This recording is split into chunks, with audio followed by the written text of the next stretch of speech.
Passage obligatoire avant d'entrer dans les bâtiments. Sous la forme papier ou numérique avec son smartphone, il faut prouver avoir reçu ces 2 injections pour accéder au service.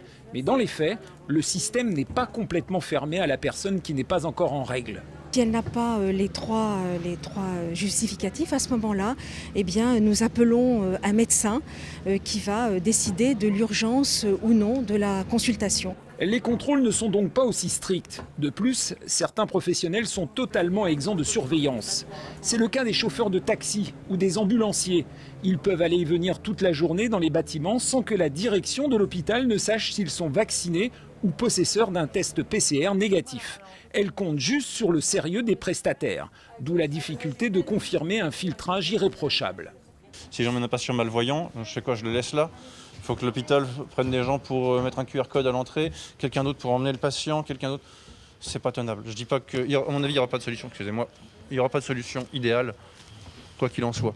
Il peut rentrer dans les bâtiments sous réserve effectivement qu'on le contrôle de façon aléatoire. Ce n'est pas l'option qu'on a prise. On souhaite axer sur le public dont on ne connaît pas le statut.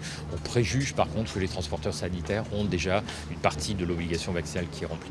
Selon la direction du CHU, les 35 agents recrutés pour les contrôles seront en mission jusqu'à la fin de l'année. Leur intervention passe plutôt bien auprès du public. C'est pas une contrainte, non, c'est très rapide. C'est la première fois que j'ai l'occasion de faire ça. C'est plutôt rassurant. Ça ne me dérange pas d'être contrôlé. C'est comme ça. Tout le monde devrait être vacciné, donc c'est pas gênant. En ce mois d'août, 2000 personnes sont contrôlées chaque jour.